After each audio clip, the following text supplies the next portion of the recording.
What's up, sons? It's Blind Rod with Tech once again, and I have yet another mining video. Today we're going to be talking about how to mine Ethereum on Windows 10 for the year 2021. Start the new year off right and start earning some Ethereum with that computer hardware you have laying around. While it's not gaming or in production, you might as well make some money, right? Without further ado, let's get into it. First things first, you're going to want to download Brave. Not really. You can use any Chromium-based browser. This includes Microsoft Edge, Brave, of course, and then, of course, Chrome. Now, here's the thing. Brave is built on the blockchain. You can also earn BAT token while using Brave, and then you can use that token to trade out for some real-world money. Pretty awesome deal there. I highly recommend it, and its privacy tools are great, including options to access Tor straight through the browser and so on and so forth. Anyways, link will be down in the description. Check it out. It does work with all of your Chrome plugins, and the plugin we're going to be taking a look at today is going to be MetaMask. So every miner needs a wallet to store their currency. The reason I recommend MetaMask or mining to MetaMask right now is because once you get a payout, you will essentially want to go ahead and start utilizing the Ethereum that you have to make even more money. You can do this in MetaMask and Uniswap very easily. So I think it's a good step. And when you guys are ready to start learning about Uniswap and adding liquidity to tokens, let me know in the comment section below. The first thing you're going to do is just go to metamask.io and click the install MetaMask for Chrome. Alternatively, you can go straight to the MetaMask plugin page in the Chrome web store. Once there, you're going to click the Add to Brave button, or Add to Chrome if you're in Chrome, or Add to Edge if you're in Edge, and click Add Extension. Once the extension is installed, it will take you to a Get Started page. At this point, you're going to click Get Started. We're going to be creating a new wallet, so click Create a Wallet, agree, and then choose an easy password. Just kidding. Choose a difficult password. I recommend for creating passwords using a password manager. This could be anything from Kaspersky to LastPass or Dashlane. I have no preference. I currently use Kaspersky because it's built into my suite. So if you're interested in that, let me know in the comments section below. Once done, you're going to click I have read and agree to the terms of use. One more thing that you could use, which I will show you, is random.org. At random.org, you can scroll down to the password generator. Make sure that you have at least 8 characters for MetaMask and click Get Passwords.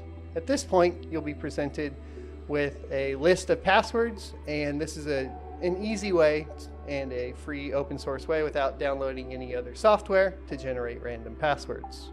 Next, we're going to click Create, and this is where you will get your secret key or secret words. This is for recovery of the wallet and is basically what you would use if you clicked the Import Wallet button and you're either moving browsers or moving machines and you just got a new machine. This is very important. A, you don't want to share this with anybody, and B, you don't want to lose it. Now that makes this pretty difficult. There are plenty of ways to go ahead and secure this information, and we'll go over 3 of them right now. But first, you're going to want to go ahead and Control-C it and put it in a notepad, or what I would recommend also is just writing it down on a piece of paper to continue setup. Now that we have it in a notepad, you need to decide where to keep it. If you want to keep it on the computer, I would recommend using something like an external USB drive that you encrypt with basically the built-in Windows 10 BitLocker option to go ahead and encrypt the information. Another option is using Nord Locker, which has been pretty helpful when moving between machines for me. It is basically an encrypted cloud storage service, and works pretty well. And there's a free option that gives you 3 gigabytes, which is usually enough to store keys, or at least store keys temporarily. For the ultimate security, you really want to write this down and put it in a fireproof safe or somewhere where you wouldn't lose it. And that's because anytime your key is on the internet or touching the internet in any form or fashion, there is always a possibility of getting hacked. One of the things that you will notice with MetaMask that they do here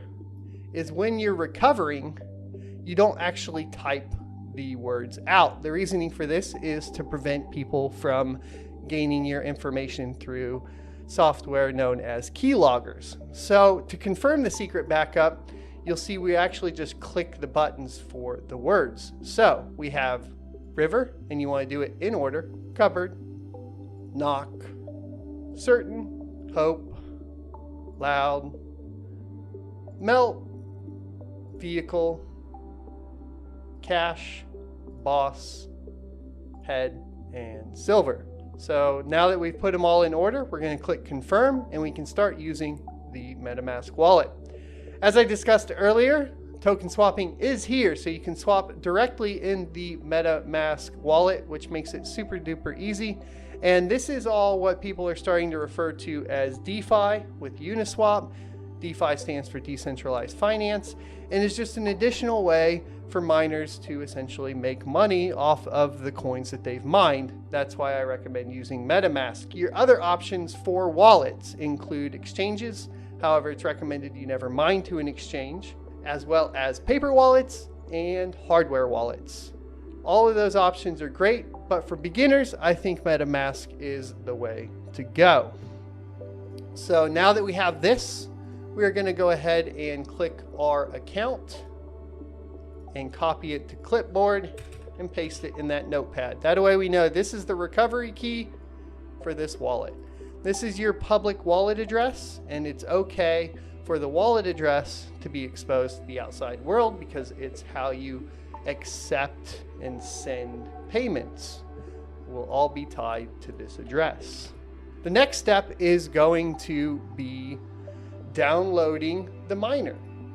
So today we're going to be using LOL Miner 1.17. It was released 16 days ago, and we are going to be obtaining it directly from their GitHub. There are a lot of different phishing websites, as well as a lot of different issues when trying to search for a miner in Google or even DuckDuckGo, where you could download something malicious. And this is important because you need to keep in mind that all miners are considered malicious to some extent by every antivirus solution, which means you will have to make an exception. So you want to be very, very certain that you're downloading from a safe website, because you will have to allow it through, of course, your firewalls, as well as through the browsers, so on and so forth. Brave browser is a little bit easier. Chrome will try to block it, so will Edge. So if you want to avoid that, I don't find that the Brave browser blocks it quite as often, because obviously it's built on blockchain. So we're going to scroll down, and we are looking for the LOL Miner v1.17 win64.zip, and we're going to start downloading. Once downloaded, we're going to click the little up arrow and click show in folder.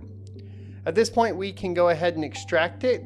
I would recommend putting it somewhere that you want to access it from. I personally usually put it on a secondary drive called games under my miners folder, but for today we're just going to extract it in the downloads folder. So you will right click and say extract all if you're using the built-in Windows 10 decompression tool, or you can use 7-zip or WinRAR.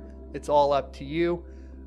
If you are using 7-zip or WinRAR, I assume that you already know how that functions. So we're going to click extract all and then extract. At this point, we will have all the files to start mining. There are some pre-configured batch files here, and they are preceded by .bat. If you do not see the .bat or the .text, these are known as file extensions, and you will need to go into your folder options to be able to see them, and this will be important later on. So what you'll want to do is go down to your Cortana search bar and search for File Explorer Options. Once you have that, you'll click the View tab. And then down here, you want to uncheck the box for Hide Extensions for Known File Types. Because essentially, if we have it like that, this is probably what it looks like if you haven't already done this before. And yeah, I know. And there's my antivirus. So you see here that we basically have no file extensions. So if we wanted to create our own batch file, it would be a little bit more difficult. This just makes it clear. Uncheck it, click apply, and then you should see all of your file extensions. So now that we have our batch files, we need to go ahead and obtain the rest of the information to configure the files. We'll be doing that by heading over to our favorite mining pool, ethermine.org. The mining pool is up to you. There are many different options, and depending on your region, you may want to choose one that is closer to you. That being said, Ethermine is most popular in the US, but does have international options as well. And then, of course, in China, you have things like Spark Pool, which would be the next largest one. And we will go over specific pools and maybe do pool reviews later on. If you're interested, let me know once again in the comment section below. So at this point, you'll just want to click the little menu button up in the top left and click the Start Mining option. And here is where you are going to find your mining server. They have options for Asia, Europe, US East, US West, and then of course the ports. You have your SSL port, your Stratum ports, and alt Stratum ports right here. We're going to be basically just modifying a pre-configured batch file from the miner that we downloaded. So we're going to go back to our file explorer. We are going to find the one that says mine ETH, and this is something we also need to talk about. Okay, so like I said, this is something we need to talk about. Your performance is going to be better on cards with over 4 gigabytes of video memory when using typically just the standard mine ETH. However, if you have a card that only has 4 gigs of video memory, you're going to want to play with the mine_ETH_4G batch file. Now, I am working on getting a 4 gig card to test with, and unfortunately the one that I thought I had was actually one of those reference RX 580s that you could flash and get the 8 gig version of. So guess what? It did have 8 gigs of VRAM on that particular card, so I don't actually have a true 4 gigabyte card to test with. So for today, we're just going to be going over the standard basic setup for mining with cards with over 4 gigs, and we'll do a how-to later on the rest. You'll want to right-click the batch file and click Edit, and this is where Windows is going to protect your PC. So you'll have to click More Info and click Run Anyway. This is why we spoke about the importance of downloading it from the official GitHub as opposed to other sources, because you are going to have to add an exception to Windows. So we're going to click Run Anyway, and then here is our configuration file. As you can see, we have our set pool, and this is where we input the information from Ethermine. For us today, we're going to be using US1. So you'll go over to the pool, click Control-C, highlight the pool, and do Control-V. Then we'll want to grab the port 4444, Control-C, and put that in the port, and it'll come right after the colon here. Make sure the colon is still there. And then we have our wallet address. Going back to our public wallet address, over here, we're going to highlight it and do Control-C, and then come back over here and do Control-V. Now we have our wallet address and the pool set. We're going to click File and Save.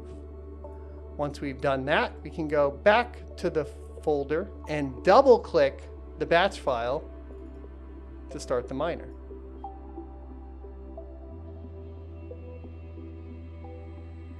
Alrighty, so now we can talk about how to read what's going on the miner. So here, basically what we have is we started the DAG on GPU 0. We have a single RX 6800 in here, not overclocked or flashed currently. And then you'll see here that we have found a share and that we have accepted a share. This is when the GPU starts working, and then we will get a report of the speed. The speed is calculated on Ethereum as megahash per second. This number will give you an idea of your potential profit. Now we're at 61 megahash a second. To calculate profit, you can go back to a web browser and use a site called What to Mine. So in the case of this one, we are at 61 megahash. Now you should calculate watts as well as input your cost for kilowatt per hour. But for today, we're just going to calculate what I would call your gross revenue.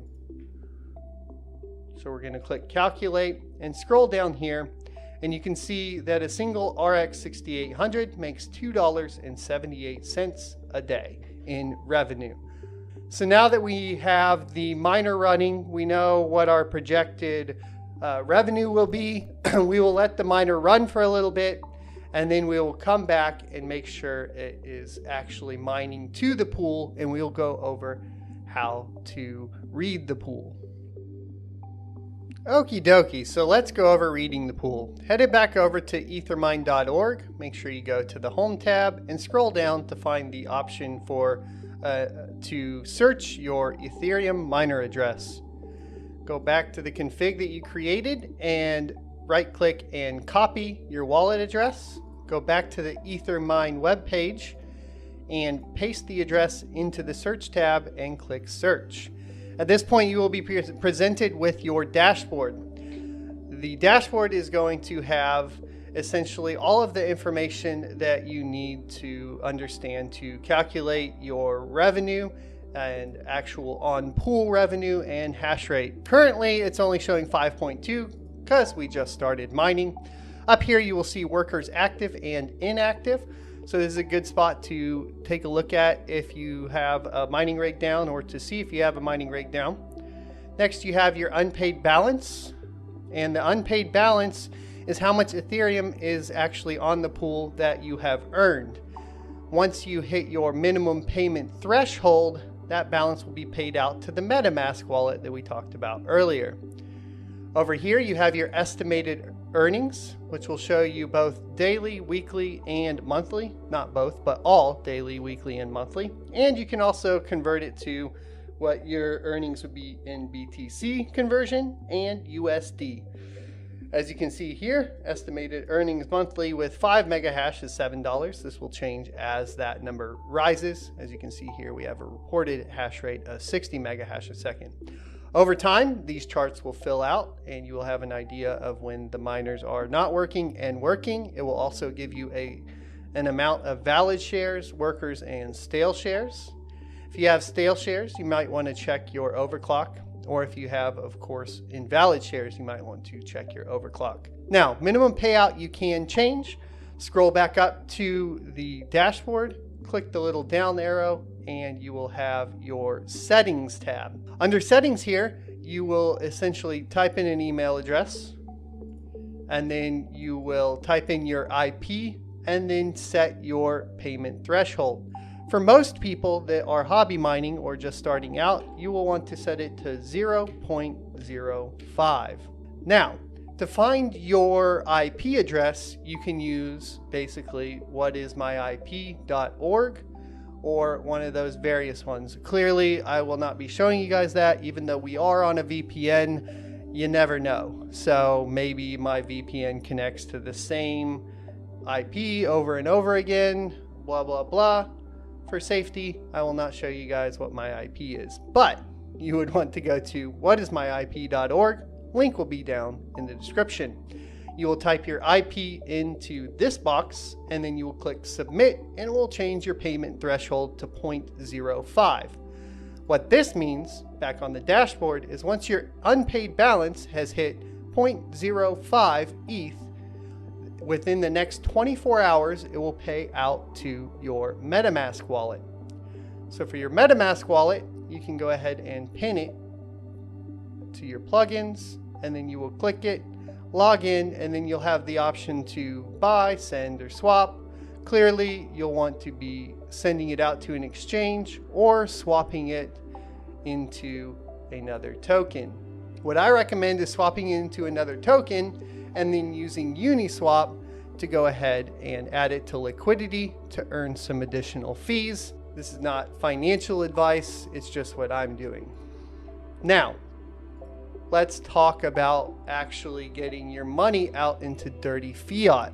Now for fiat, you are going to need to set up something on an exchange. Exchanges that use Ethereum are plentiful. You have options of Coinbase and Binance. One of my favorite, of course, though, is going to be crypto.com. I'll leave a referral link down in the description below for you guys to check out. If you click it, you get an extra $25 for signing up. I get an extra $25 for signing up, all up front. That's how you do it. Crypto.com will allow you to exchange currencies as well as add it to a card. You can get basically a debit card from them, and you can directly add it into the app and just click the top up button, and it's pretty awesome. I highly recommend it, except for one big caveat, and that's that you don't control your private keys. So it actually holds it in kind of a master wallet situation. I wouldn't recommend keeping a majority of your assets in Crypto.com or, of course, even something like Coinbase.